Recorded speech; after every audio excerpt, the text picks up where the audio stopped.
Gênesis capítulo 1, versículo 26. Todo mundo conhece o texto.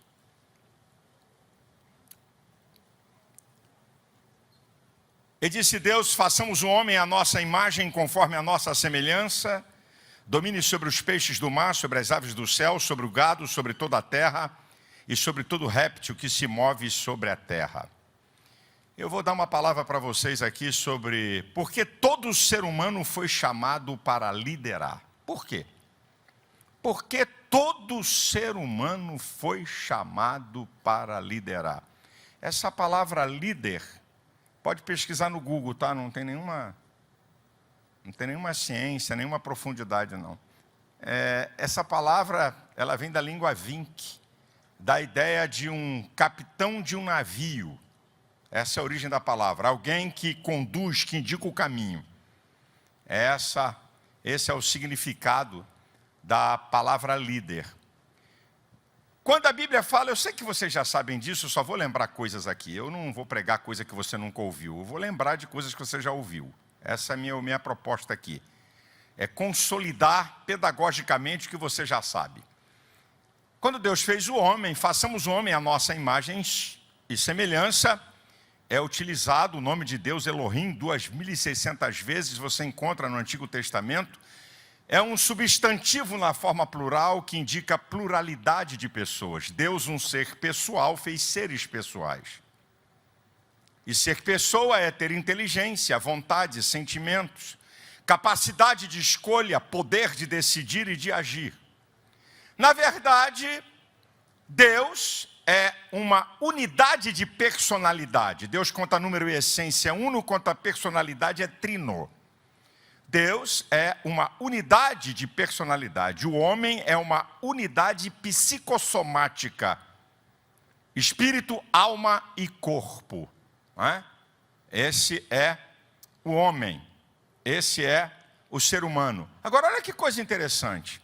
Um dos motivos pelo qual Deus se rebelou, pelo qual Satanás se rebelou contra Deus, um dos motivos está em Isaías capítulo 14, do versículo 12 ao 14.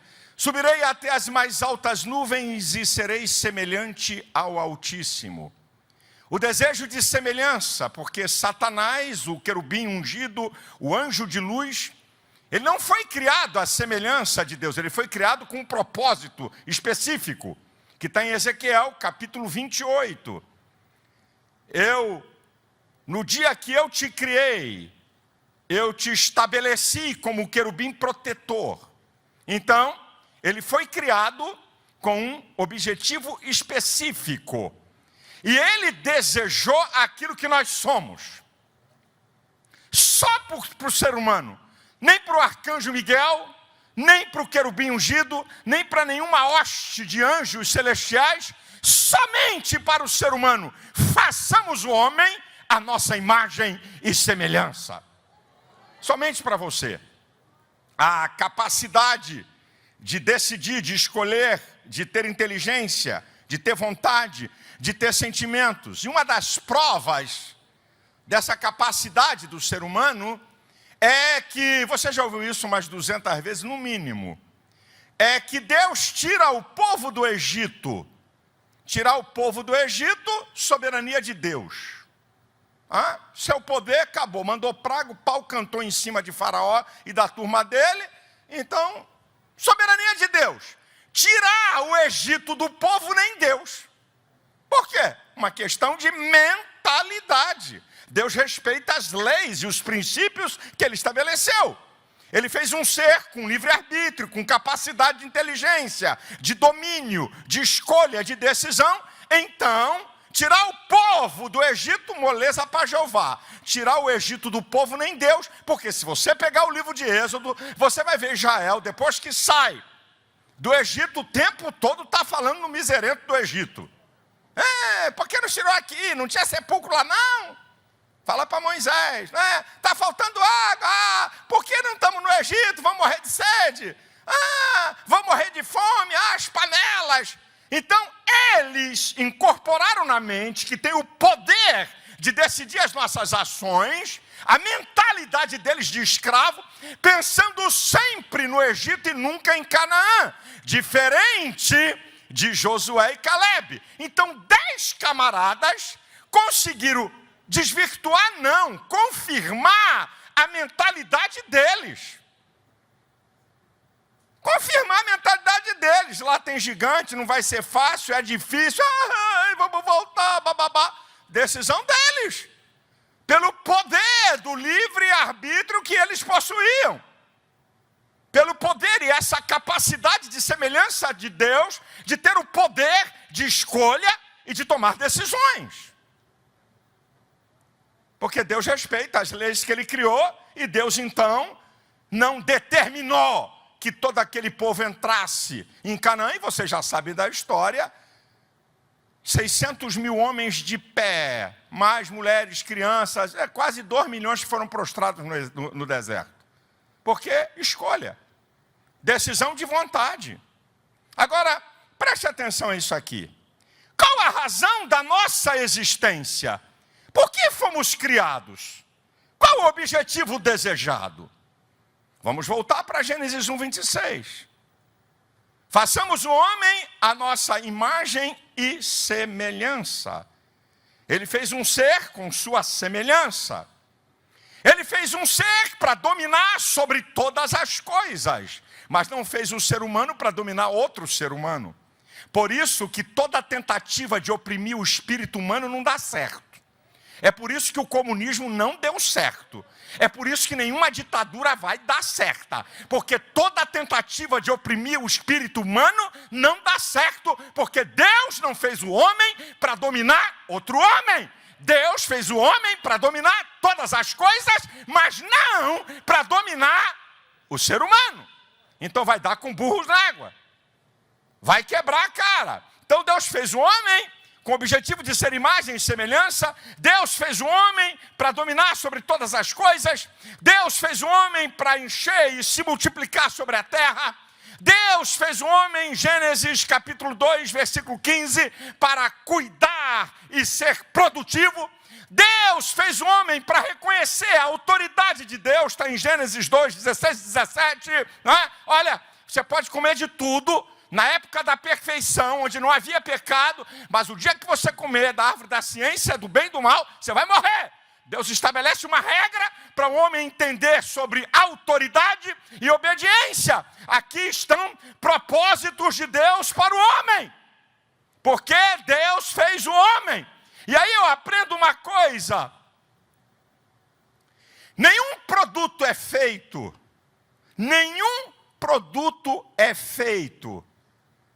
sem que primeiro tenha tido um propósito. Nenhum produto, nada é feito sem que antes de ser feito haja um propósito.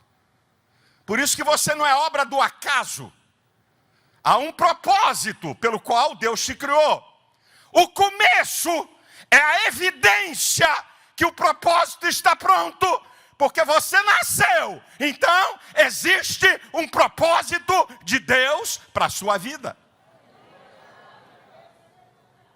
O que eu e você precisamos entender é que o propósito, ele vem antes dos planos. Os planos podem ser mudados. O propósito é o objetivo a ser conquistado. Mudam-se planos, propósito não. Você tem que entender isso, meu querido. E eu estou falando aqui, por enquanto, eu estou falando de propósitos gerais, da raça humana, do ser humano. Agora escute, por favor, e preste atenção. A partir de agora você vai começar a entender porque todo ser humano foi feito para liderar. Você vai entender porque todo ser humano foi feito para liderar. Número 3, a autoliderança. Se Deus fez um ser à sua imagem e semelhança, dotado de inteligência, vontade e sentimentos, poder de decidir, escolha e de agir, então Deus fez um ser para liderar. E em primeiro lugar, liderar a si mesmo. Você foi feito para gerenciar suas emoções.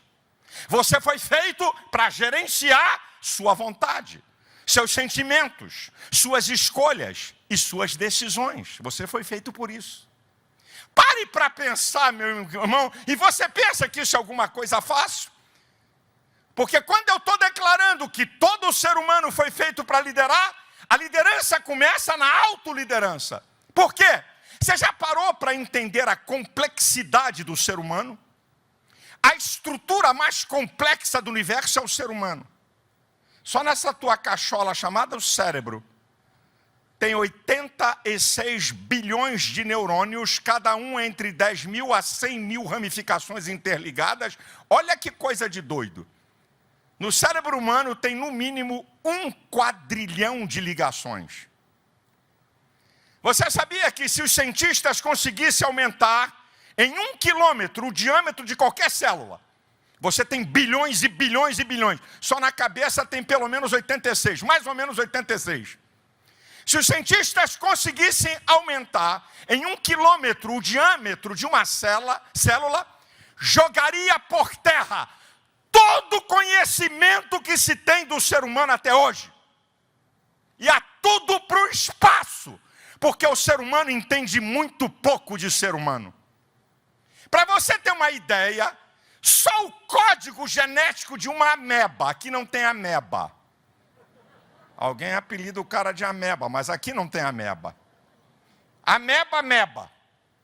O código genético de uma ameba, todo decifrado, pode preencher algumas dezenas de vezes a enciclopédia britânica.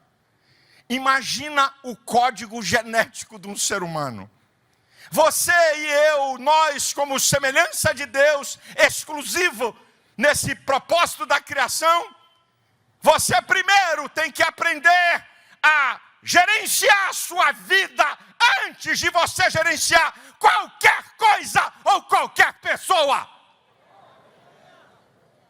Então a grande arte, meu brother,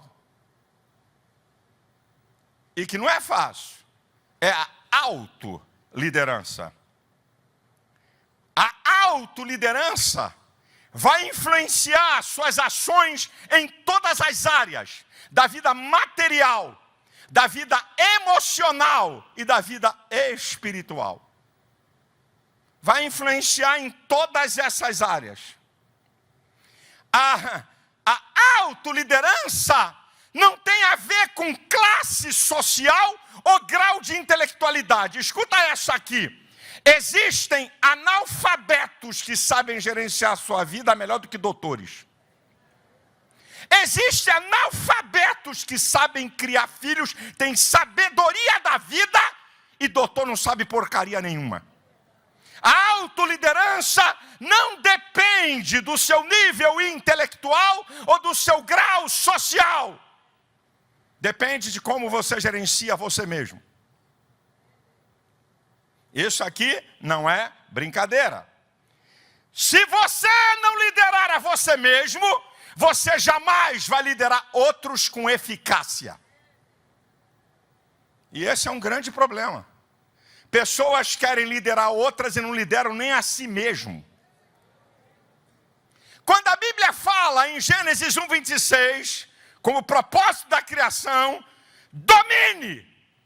Dominar indica, e aqui é propósito geral, é para todo ser humano. Eu estou falando de propósitos gerais, não estou falando dos propósitos particulares que Deus tem com a vida de cada um. Domine sobre todas as coisas. Dominar sobre todas as coisas significa capacidade de gerenciar, de decidir, de determinar, de escolher, coisa de líder. Quando a Bíblia diz o propósito geral do ser humano, em Gênesis 2:15, ele fez o homem para ser produtivo e para preservar. Ser produtivo e preservar indica capacidade de liderança. Senão você não produz, senão você não conserva nada. Todo ser humano foi chamado para liderar, a começar pela sua própria vida. Nós temos uma ideia equivocada que líder é pastor, líder é um top CEO de uma companhia, político.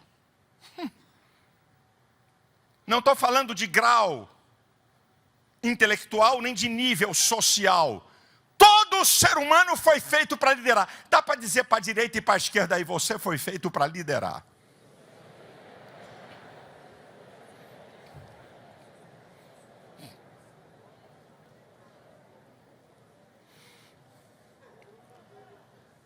Eu vou mostrar para você agora exemplos de autoliderança que mudaram o seu mundo e mudaram a vida de muitas pessoas. Eu vou te mostrar aqui. BIBLA. Pessoas que mudaram o seu mundo e o de outras pessoas. Vou começar chamando uma mulher chamada Abigail. 1 Samuel capítulo 25, no versículo 3 diz que ela possuía entendimento. Olha aqui a primeira virtude dessa santa. E depois diz que ela era formosa. Mas primeiro entendimento, não é primeiro formosa. E depois não é nada não. É entendimento e formosa. Porque não adianta ser formosa sem entendimento. Desculpa, não tem nada contra, isso é ditado popular e eu acho isso uma afronta. Dizer que loura é burra. Isso é safadeza, que não tem nada a ver com loura, nem com preto, cabelo preto ou cabelo castanho. Tem a ver com a pessoa. Abigail é uma história incrível, eu vou resumir a história para você ver o que é autoliderança. Vocês sabem da história? Davi, o marido dela, enquanto a Bíblia diz que ela era uma mulher que tinha entendimento e uma mulher formosa, Nabal era duro, maligno, filho de Belial. Miserável, desgraçado o cara. A história mostra que Davi com seus homens cuidaram, ajudaram, durante um tempo, o rebanho, a turma que tomava conta do rebanho de Nabal. Preservaram, deram uma de segurança, ajudaram a tomar conta. Davi então pede para ir a Nabal e pedir víveres e pedir água. E manda a rapaziada lá, pede lá Nabal, lá, nós estamos com fome, 400 homens. Aí chegaram para Nabal, cara rico, rico em animais, rico em posse. E aí, olha, Davi mandou aqui para ver se você cede aí algum alimento, água. Quem é Davi? Para me ceder alguma coisa. Quem é Davi? Quem é esse cara? Eu não vou dar nada, não. A turma volta para Davi. Davi era um cara muito tranquilo. Camarada tranquilinho, tranquilinho. Aí Davi diz assim, não vai ficar uma alma viva da casa. Linguagem Silas Malafaia contextualizada. Não vai ficar um miserável da casa desse cara em pé. Um dos moços corre para a mulher e diz, olha, esse homem duro, maligno aí, mandou uma resposta para Davi, ele está vindo na toda e vai matar todo mundo. É interessante que nesse capítulo, por 3 vezes diz que ela se apressou. Autoliderança, ela se apressou, ninguém a apressou. Ela prepara a comida e parti ao encontro de Davi. Não tem Espírito Santo, não tem revelação, não tem anjo. E os pentecostais adoram isso. Se tiver um anjinho. E de vez em quando o anjo faz mais sucesso que Jesus. Eu já vi na igreja dizer assim, Jesus está aqui. Amém, amém, amém. Irmãos, tem um anjo entrando.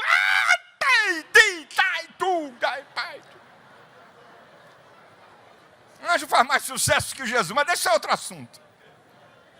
Essa mulher não teve anjo, essa mulher não teve Espírito Santo, não teve revelação. Autoliderança. Partiu. Chega diante de Davi com comida, com tudo, se prostra diante dele. Humildade. Olha a inteligência. Ninguém mandou ela fazer isso. Meu Senhor, eu acho sensacional. Está no versículo 25. Meu Senhor, me perdoe porque eu não vi os seus moços quando passaram. Chamou para si o problema. E tinha sido o cavalo selado do marido dela. O filho do Satanás chifrudo. que tinha arrumado o problema. Ela traz para si o problema. Oh, meu Senhor, me perdoe por eu não vi os teus moços passarem.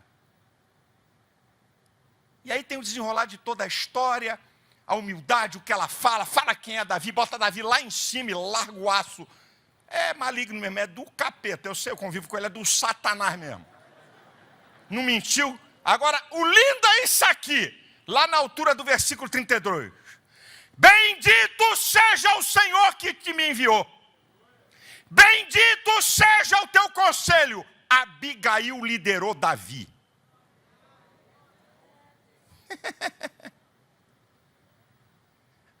Abigail liderou Davi para ele não cometer uma asneira e não ter sangue nas mãos de pessoas inocentes.